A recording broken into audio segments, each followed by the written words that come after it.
صدری ویسر لی امری واحلل عقدۃ من لسانی یفقہوا قولی مولاي صلی وسلم دائما ابدا علی حبیبک خیر الخلق کلہم والحبیب الذی ترجى شفاعته لكل حول من الاحوال مقتحم قال اللہ تبارک وتعالی فی القرآن المجید ولا يحسبن الذين يبخلون بما آتاهم الله من فضله هو خيرا لهم، اور ہرگز نہ گمان کریں جو بخل کرتے ہیں اس میں جو دے رکھا ہے انہیں اللہ تعالیٰ نے اپنے فضل و کرم سے کہ یہ بخل بہتر ہے ان کے لیے، بل هو شر لهم، بلکہ یہ بخل بہت برا ہے ان کے لیے، سیطوقون ما بخلوا به یوم القیامہ،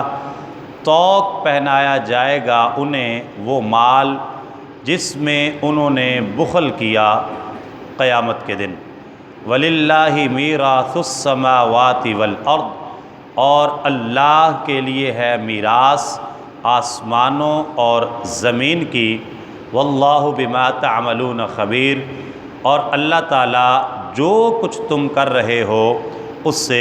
خبردار ہے۔ اس آیت کریمہ میں یہ سورہ آل عمران کی آیت نمبر 180 ہے، 180، بخل سے منع کیا گیا ہے کہ بخل نہیں کرنا چاہیے، اور بخل کہتے ہیں اس چیز کا روک لینا جس کا ادا کرنا اس پر واجب ہو، یعنی صدقات واجبہ جیسے زکوٰۃ ہے، یہ فدیہ ہے، فطرانہ ہے، قربانی ہے، یہ چیزیں جو واجب ہوتی ہیں انسان پہ وہ ان کو ادا نہیں کرتا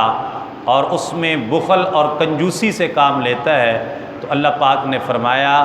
کہ جو لوگ بخل کرتے ہیں وہ یہ سمجھتے ہیں کہ یہ بخل ان کے لیے بہتر ہے،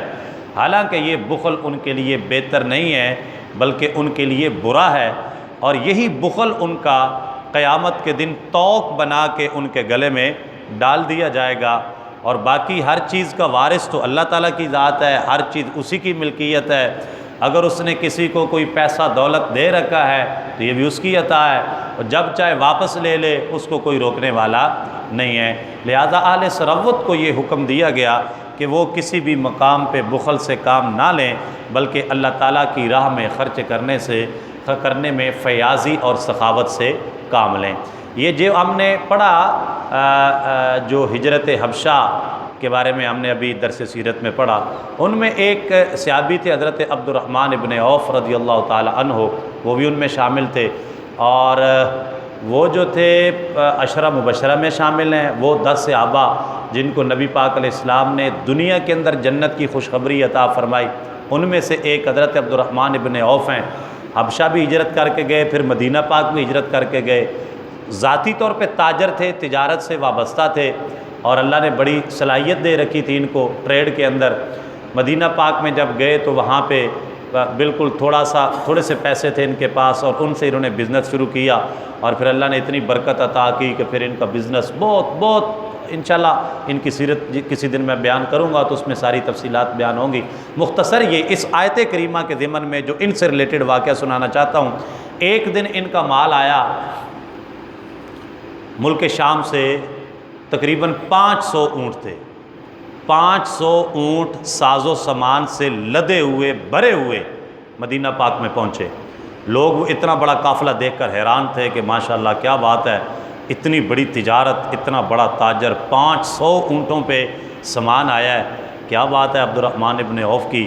بڑے ماہر تاجر ہیں، اللہ نے بڑی برکتیں دی ہیں۔ لوگ آپ کا وہ قافلہ دیکھ کے حیران ہو رہے تھے، لیکن ان کی حیرانگی کی انتہا نہ رہی اس وقت جب آپ نے فرمایا یہ اونٹ اور ان پر جتنا مال ہے وہ سارا اللہ کی راہ میں صدقہ کرتا ہوں، وہ سارے کا سارا صدقہ کر دیا، وہ 500 اونٹ اور ان پہ جتنا مال و دولت تھا وہ سارے کا سارا صدقہ کر دیا۔ لیکن پھر بھی کنگلے نہیں ہوئے اللہ کی راہ میں صدقہ کرنے سے، اللہ نے اتنا عطا کیا کہ جب انہوں نے دنیا سے پردہ کیا نا تو ان کی سارے اللہ کی راہ میں ان کی وصیت کے مطابق مال نکالنے کے بعد، جن کو دینا تھا ان کو دینے کے بعد،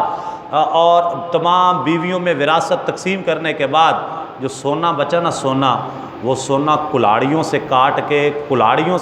کے ان کی 4 بیویوں کے درمیان تقسیم کیا گیا۔ 4 بیویاں تھیں آپ کی، کلاڑیوں سے، اور وہ کاٹنے والے تھک گئے، ان کے ہاتھ جو ہے نا وہ شل ہو گئے، وہ سونا کاٹ کے کلاڑیوں کے ساتھ، اتنا وہ ہیوی قسم کا سونا تھا جو آپ کی 4 بیویوں کے درمیان تقسیم کیا گیا۔ اس لیے اہل ایمان کو ہمیشہ سخاوت سے کام لینا چاہیے، اور یقین جانیں اگر ہمارے استاد محترم کہا کرتے تھے، اکثر ان کا یہ جملہ یاد آتا ہے، اگر صرف لاہور والے زکوٰۃ دینا شروع کر دیں نا، صرف لاہور والے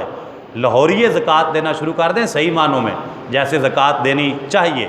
تو پورے پاکستان کی غربت ختم ہو جائے۔ پورے پاکستان کی غربت ختم ہو سکتی ہے اگر صرف لاہوریے زکوٰۃ دینا شروع کر دیں۔ تو اللہ تعالی ہم سب کو عمل کی توفیق عطا فرمائے، اور اپنے دیے ہوئے مال سے اپنی راہ میں خرچ کی توفیق عطا فرمائے۔ یہ آیت ہم ترتیب سے کیونکہ چل رہے ہیں تو یہ ایکسیڈنٹلی ہی آ گئی ہے، یہ نہ سمجھیے گا قاری صاحب نے آیت چن کے رکھی تھی، آج ادھر حاجی صاحب نے اعلان کیتا، ادھر قاری صاحب نے وہ آیت سنا دیتی ہے۔ یہ جیسے چل رہے ہیں، یہ مجھے بھی اندازہ نہیں تھا کہ یہ آیت آج آ جائے گی۔ الحمدللہ رب العالمین۔